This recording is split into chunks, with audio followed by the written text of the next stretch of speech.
দুই ব্যক্তি পাশাপাশি হাঁটছে, উভয়েই একে অপরের সফর সঙ্গী। দীর্ঘক্ষণ চলতে চলতে সীমাহীন ক্লান্ত হয়ে পড়েছে, খিদেও পেয়েছে প্রচুর। সুতরাং আর পথ চলা নয়, এবার খানিক বিশ্রাম ও খাওয়া নেওয়ার পালা। দুজনে খেতে বসেছে। প্লেটে মোট ৮খানা রুটি, ৫টি একজনের, ৩টি অপরজনের। এখনই তারা খাওয়া শুরু করবে।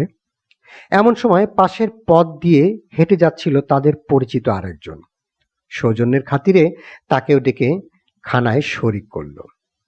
৩জনে মিলে ৮টি রুটি খেল। তৃতীয় ব্যক্তি তাদের শুকরিয়া আদায় করল। অতঃপর বিদায়ের প্রাক্কালে পকেট থেকে ৮টি টাকা বের করে দুজনের সামনে রেখে বলল, আপনাদের দুজনের ভাগ থেকে যে রুটি আমি খেয়েছি তার বিনিময়ে এই টাকা কয়টি দিলাম, আপনারা তা ভাগাভাগি করে নেবেন। এই বলে সে চলে গেল। এবার তারা প্রাপ্য টাকা বন্টন করতে বসল। ৫ রুটিওয়ালা আগেই ভাগ ঠিক করে বলল, ভাই, ভাগ তো অতি সহজ। আমার রুটি ছিল ৫টি, তাই আমি পাবো ৫ টাকা। আর তোমার যেহেতু রুটি ছিল ৩টি, তাই তুমি পাবে ৩ টাকা। ৩ রুটিওয়ালা এই বন্টন সরাসরি প্রত্যাখ্যান করল। সে বলল, না, তা হবে না, হতেই পারে না। কারণ যদি এই রুটিগুলো শুধু আমারই খেতাম তাহলে সমান সমানই খেতাম, আর সে এই টাকাগুলো দিয়েছে আমাদের দুজনকে সমান লক্ষ্য করেই। সুতরাং আমার ৪ টাকা, তোমার ৪ টাকা। ৫ রুটিওয়ালা এই প্রস্তাব মানতে রাজি হলো না। ৩ রুটিওয়ালা ও তার পূর্বের কথায় অটল। এর বিকল্প কোনো প্রস্তাবই সে মানবে না বলে পরিষ্কার জানিয়ে দিল। ইতিমধ্যে তাদের উচ্চবাচ্যে বহু লোকজন এসে জড়ো হলো। তারা সবাই মিলে একে একে দুজনকে মানাতে চেষ্টা করলো, কিন্তু কোনো কাজই হলো না। উভয়ে আপন সিদ্ধান্তে অনড়। কেউ মত পরিবর্তন করতে সম্মত হন না। অবশেষে লোকজন বলল, ঠিক আছে, তোমরা যখন আমাদের কথা শুনলে না, সুতরাং এবার আমিরুল মোমেনিনের শরণাপন্ন হওয়া ছাড়া তোমাদের আর কোনো উপায় নেই।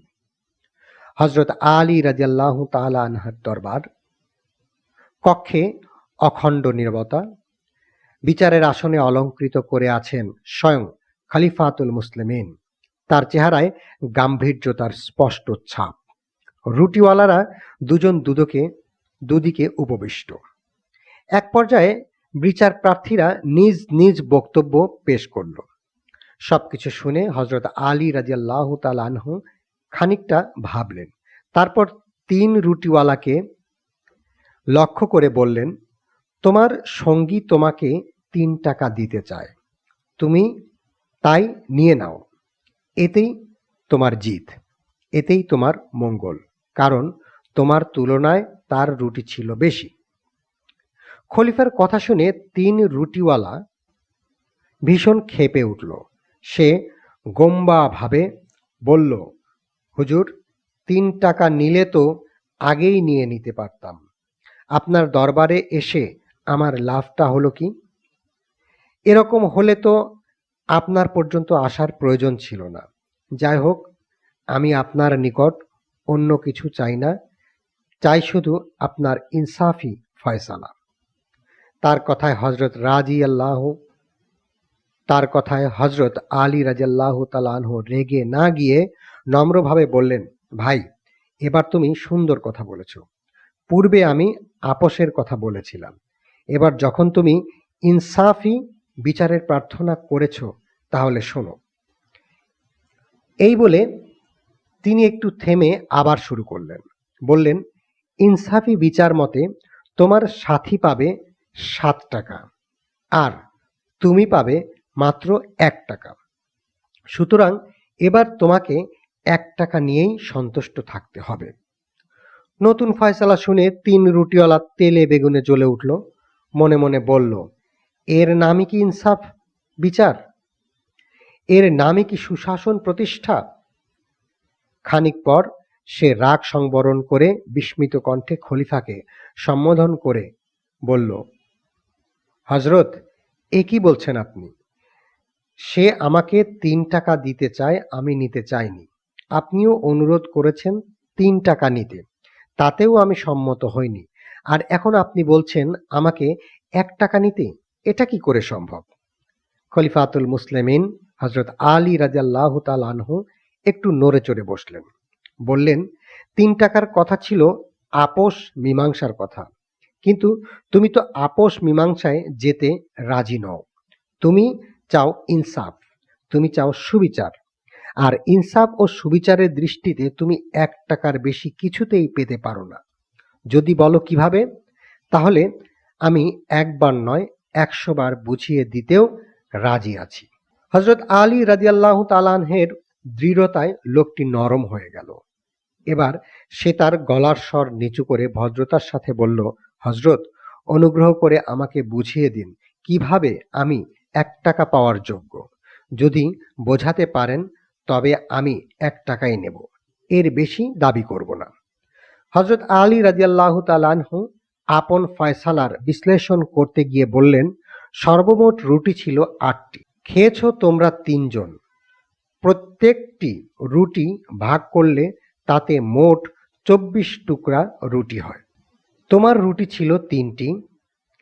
৩ রুটির প্রত্যেকটির ৩ ভাগ করলে টুকরা হয় মোট ৯টি। আর তোমার সঙ্গীর রুটি ছিল ৫টি। ৫ রুটির প্রত্যেকটির ৩ ভাগ করলে টুকরা হয় মোট ১৫টি। কে কম খেয়েছ কে বেশি খেয়েছ সম্মিলিত খাওয়ায় এ তারতম্য করা হয় না। সুতরাং ধরা হবে যে তোমরা প্রত্যেককেই সমান খেয়েছ, অর্থাৎ ২৪ টুকরো রুটি থেকে প্রত্যেককেই ৮ টুকরো করে খেয়েছ। এবার লক্ষ্য করো, তোমার রুটি ছিল ৯ টুকরো, তন্মধ্যে তুমি নিজেই খেয়ে নিয়েছ ৮ টুকরো, বাকি থাকলো ১ টুকরো। সুতরাং আগন্তুক তৃতীয় ব্যক্তি তোমার ভাগ থেকে কেবল ১ টুকরো রুটি খেয়েছে। অপরদিকে তোমার সাথীর ছিল ১৫ টুকরো, তন্মধ্যে সে নিজে খেয়েছে ৮ টুকরো, বাকি রইল ৭ টুকরো। সুতরাং তৃতীয় ব্যক্তি তার ভাগ থেকে খেয়েছে ৭ টুকরো। লোকটি ৮ টুকরোর বিনিময়ে ৮ টাকা দিয়েছে।